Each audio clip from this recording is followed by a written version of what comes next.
د پاک څښتن طلا په نامه یک ټلویزیون د 12 بجو خبري ټولګې ته ښه راغلاست. نن پنجشنبه د لړم یا اقرب اتمه چې د اکتوبر میاشتې 13 نیټې سره برابره ده. په پیل کې د مهمو خبرونو سرټکي.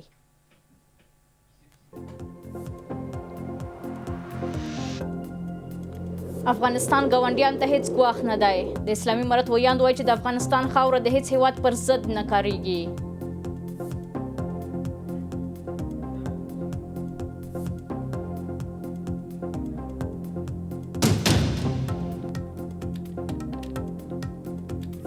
په استانبول کې د افغانستان او پاکستان ترمنځ د خبرو بیا پیل. ځینو سرچینو ویلي چې پاکستاني مرکچیان بیرته استانبول ته د خبرو د دوام لپاره راستنه شوي دي.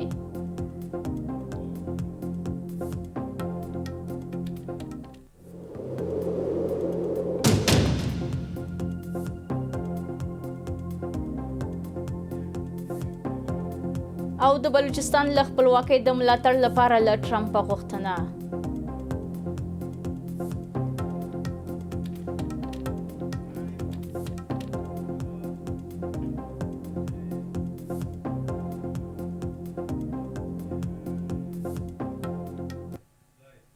اوس هم بشپړ خبرونه. ځینو سرچینو رسنیو ته ویلي چې په استانبول کې د افغان او پاکستاني پلاو ترمنځ خبرې له لنډې وقفې وروسته بیرته پیل کیږي. د سرچینو پر وینا د پاکستان هغه مرکچي پلاو چې څو ورځې وړاندې له کومې هوکړې پرته یې استانبول پریښی و د درېیمګړو هیوادونو قطر او ترکیې په منځګړیتوب بیرته خبرو ته راګرځول شوی دی. ویل کیږي د دواړو لوریو مرکچیانو د منځګړو هیوادونو په مرسته خپل نظرونه تبادله کړي او ټاکل شوي ده چې مذاکرات نن یو ځل بیا پیل شي. د دې مذاکراتو نور جزئیات او اجنډا څرنګوالی تر اوسه په رسمي ډول نه دی څرګند شوی.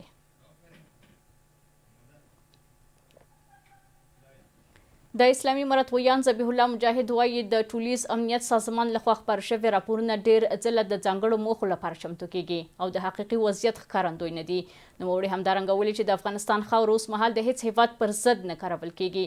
دا په داسې حال کې ده چې د ټولیز امنیت سازمان مرستیال ویلي چې د افغانستان کړکېچ منځني ختیځ کې نښتې او د روسیې او اوکراین جګړه د سازمان د غړو هیوادونو د سرحدونو لپاره جدي ګواښ رامنځته کوي. نوموړي زیاته کړې چې د افغانستان پرله پسې کړکېچونه لا هم حل شوي نه دي او د سیمې ثبات ته خطر پیښوي. ما تشویش‌های سازمان امنیتی جمعی را به جا نمی‌دانیم. آنها همیشه اظهار نظر خود میکنند، گزارشات خود را تهیه کرده به رسانه ها میسپارند، ولی دلیل مقنعی برای اینکه تشویشی از افغانستان باشه یا کدام گروه خودسری در افغانستان وجود داشته باشه یا از اینجا فعالیت داشته باشه ارائه نمیتونن. پس گزارشاتی که دلیل مقنع نداشته باشه و با واقعیت‌های عینی جامعه در تفاوت قرار بگیره بدون شک قضاوت کرده میتونیم که گزارشات به اساس تمایلات خاص یا به خاطر اهداف خاص تهیه میشن و به خاطر ایجاد تشویش و نگرانی از یک منطقه همچون تلاش جریان داره. امارت اسلامی افغانستان باز اطمینان میده که خاک افغانستان علیه هیچ کشور استفاده نمیشه و امنیت سرتاسری در کشور وجود داره. حاکمیت فعلی افغانستان در 45 سال گذشته یگانه حاکمیتی است که تمام خاک افغانستان را کلا در کنترل داره و اطمینان میده که هیچ گروه خودسر یا جهتی نیست که از خاک افغانستان علیه کدام کشور استفاده کنه یا خطر ناامنی منطقوی را داشته باشه. پس باید این سازمان اگر اهداف استخباراتی نداشته باشه و از طرف کدام ارگان برشان هدایت داده نمیشه مستقلانه قضاوت میکنن. باید واقعیت‌های عینی را جدی مد نظر بگیرن و ادعاهایی بکنن که تطابقی با واقعیت‌های عینی و چیزی داشته باشن که مردم افغانستان عیناً میتونن و در حالشان قرار دارن. کابل ښاروالۍ اعلان کړی چې ډیر ژر به د کابل ولایت اداري ودانۍ مخې ته د موټرو د تګ راتګ لپاره د هوایي پل د جوړولو عملي چارې پیل شي. د ښاروالۍ د ښاري زیربناو رئیس انجینیر فایق احمد تصر ویلي چې د دې پروژې تخنیکي او فني څېړنې بشپړې شوي او کار به یې په نږدې راتلونکي کې پیل شي. د ښاغلي تصل پر وینا دا پل به د صدارت څلور لارې له سړکه پیل او د جوشیر له نوي سړک سره ونښلول شي. نوموړي زیاته کړې چې دا هوایي پل د 2 لینونو په درلودلو سره د ټولو نړیوالو معیارونو له مخې طرح شوې ده.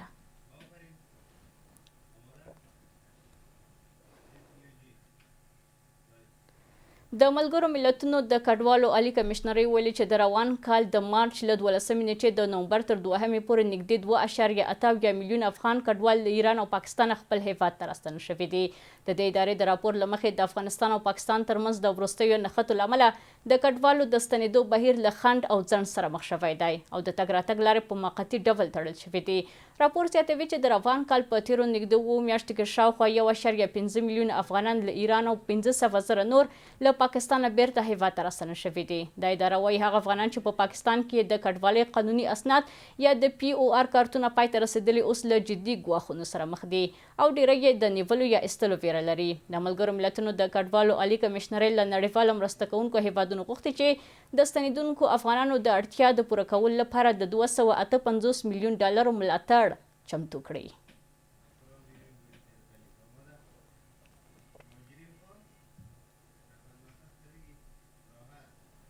د چاپیریال ساتنې ملي ادارې د یونیسف او د سویډن د چاپیریال ساتنې د څېړنې انسټیټیوټ په همکارۍ د اقلیمي بدلون د بحرانونو د مخنیوي لپاره د پلان جوړولو لپاره یوه غونډه وکړه. په دې غونډه کې د چاپیریال ساتنې ادارې عمومي رئیس مطمئن خالص د اقلیمي بدلون پر وړاندې د افغانستان زیانمنتوب ټینګار وکړ او په دې برخه کې یې د ملي او نړیوالو ادارو ترمنځ د همکارۍ د پراخولو غوښتنه وکړه. په افغانستان کې د اقلیم د بدلون د مخ په زیاتېدونکو اغیزو سره په ځانګړې توګه دوامداره وچکالي، سیلابونه د افغانستان د چاپیریال ساتنې ملي ادارې د یونیسف او سویډن د چاپیریال څېړنې انسټیټیوټ سره په همکارۍ د اوبو روغتیا ساتنې فاضله اوبو سکتورونو کې د یو منسجم ملي پلان په جوړولو سره د دې بحرانونو سره د مقابلې لپاره زمینه چمتو کولو لپاره یو ځانګړې غونډه جوړه کړې ده. په دې غونډه کې د ملي چاپیریال ساتنې ادارې عمومي رئیس مطمئن خالص په افغانستان کې د اقلیم د اندېښنې وړ وضعیت ته اشاره وکړه او ویل چې دا هیواد په سیمه کې د اقلیم د بدلون یو له اصلي قربانیانو څخه دی. ښاغلي خالص دا هم زیاته کړې چې دوامداره جګړې او د مناسبو زیربناو نشتوالی د اقلیمي بحرانونو سره د مقابلې لپاره د افغانستان وړتیا محدوده کړې ده. افغانستان چې دا ډېر متضرر کېږي د هغې هم دا دوه وجې دي. یو دا چې په افغانستان کې تېر 45 کلونه جنګونه وو، نو زمونږ د ژوندانه ټول اړخونه د جنګونو په واسطه باندې د مخکې نه ژوبل شوي وو، د ډېرو مشکلاتو سره لاس او ګرېوان وو، خصوصا محیط زیستي اړخونه چې موږ ووینو. او د هغې د پاسه چې بیا د تغیر اقلیم مسله هم په دې باندې د پردیو د خوا نه راوارده شوه. له بلې خوا په دې غونډه کې د یونیسف استازي په افغانستان کې د اقلیمي زیانونو کمولو پر اړتیا ټینګار وکړ. موږ د ملي چاپیریال ساتنې ادارې په مشرۍ او د نورو اړوندو ادارو په همکارۍ په نویو پلانونو کار کوو چې د سویډن څېړنیز بنسټ په ملاتړ به وروستی شي. دا پلان په ځانګړي ډول د افغانستان د اوبو سرچینو باندې تمرکز کوي او همدارنګه د زیربنا او ساختماني سکتورونه هم پکې شامل دي. د هغې پلي کول به د پلي کولو مرحلې ته پرېښودل شي. دا په داس حال کې ده چې د چاپیریال ساتنې ملي اداره تل هڅه کوي چې په هیواد کې د اقلیمي زیانونو د کمولو لپاره عملي او دوامداره حل لارې وړاندې کړي. د داسې ځانګړو غونډو په جوړولو او د ملي نړیوالو ادارو سره د اغیزمنې همکارۍ په رامنځته کولو سره. د بلوچستان پخوانی ایالتي وزیر او د بلوچ ملتپال غورځنګ ملاتړي نارا چین د امریکا له ولسمشر ډونالډ ټرمپ غوښتي چې د بلوچستان د خپلواکۍ ملاتړ وکړي. نوموړي په خپل ایکس باندې لیکلي چې ټرمپ د سولې نوبل جایزه غواړي باید د بلوچستان د ازادۍ لپاره عملي ګامونه واخلي. نارا چین ادعا کړې چې پاکستاني پوځ له تیرو 70 کلونو راهیسې بلوچستان تر اشغال لاندې نیولی او د بلوچ ولس پر وړاندې د نسل وژنې لړۍ روانه ساتلې ده. نوموړي زیاته کړې چې د سیمې خلک له بنسټیزو خدمتونو لکه اوبو، برېښنا او روغتیا څخه بې برخې دي او د پاکستان پوځ د بلوچستان طبیعي زیرمو لوټ ته دوام ورکوي. دا څرګندونې په داسې حال کې شوي چې په بلوچستان ایالت کې د پاکستاني پوځ پر ضد بریدونه او وسلوال فعالیتونه په وروستیو میاشتو کې زیات شوي دي.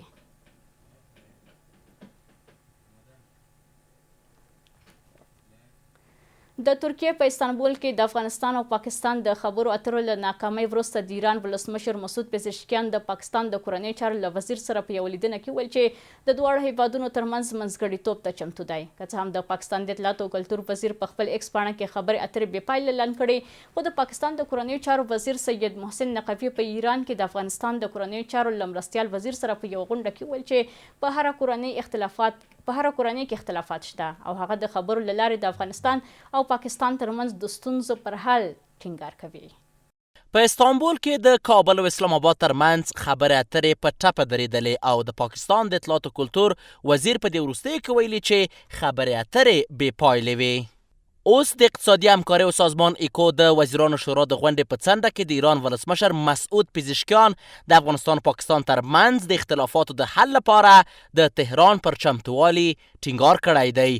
ایرنا خبري اژانس په وینا پزشکیان د مسلمان هیوادونو ترمنځ د شخړو د مخنیوي پر اړتیا ټینګار کړی دی او ویلي دي چې تاوتریخوالي د کمولو لپاره باید هڅې وشي. په همدې حال کې د پاکستان د کورنیو چارو وزیر سید محسن نقوی د اقتصادي همکارۍ او سازمان ایکو د وزیرانو شورا په غونډه کې د اسلامي امارت د کورنیو چارو وزارت امنیتي مرستیال محمد ابراهیم صدر سره کتلي او د یوه ایراني خبریال په ځواب کې ویلي چې په هره کورنۍ کې اختلافات شته او موږ دا مسایل د خبرې اترو له لارې حل کوو.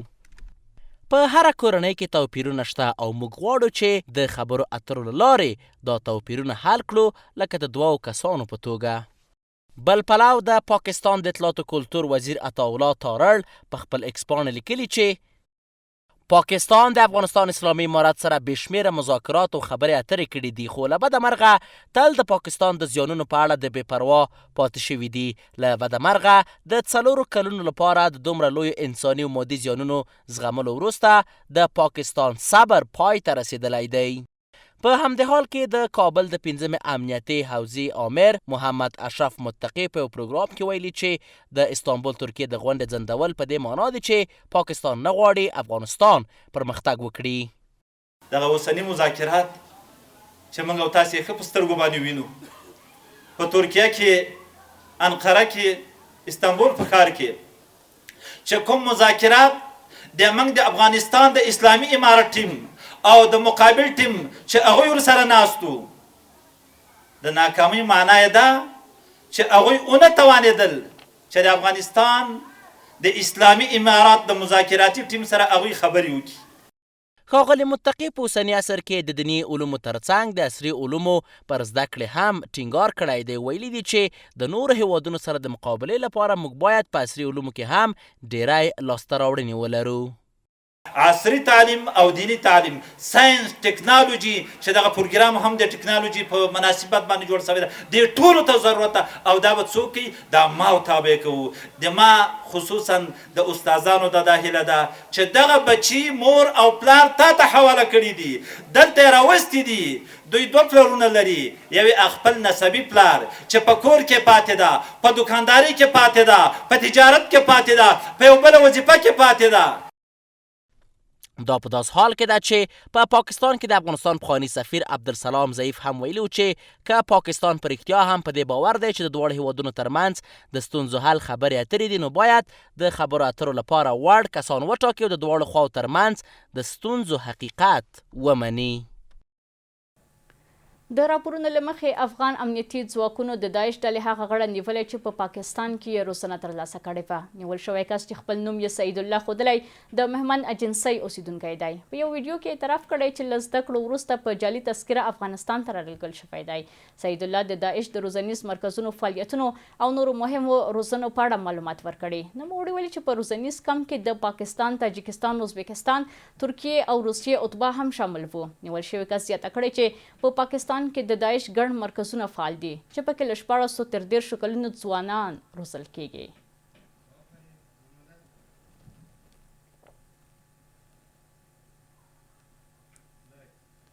ټرمپ او شي جین پینګ په سویلي کوریا کې د اقتصادي اړیکو په اړه سره لیدلي دي. د امریکا ولسمشر ډونالډ ټرمپ او د چین ولسمشر شي جین پینګ د اقتصادي اړیکو د پیاوړتیا په موخه په سویلي کوریا کې له یو بل سره لیدلي دي. که څه هم د دې لیدنې جزئیات تر اوسه نه دي خپاره شوي خو ټرمپ تر غونډې وړاندې تمه ښودلې وه چې د مهمو موضوعاتو په اړه به ګټورې او رغونکې خبرې ولري. د چین ولسمشر شي جین پینګ بیا ویلي چې د دواړو هیوادونو ترمنځ که څه هم اختلافات شته خو اړتیا ده چې د اختلافاتو د حل لپاره ګډ او رغنده کار وشي. د دواړو مشرانو دا لیدنه په داسې مهال کې ترسره کیږي چې د واشنګټن او بیجینګ ترمنځ د سوداګرۍ، ټکنالوژۍ او سیمې د امنیت په اړه کړکېچونه لا هم نه دي کم شوي.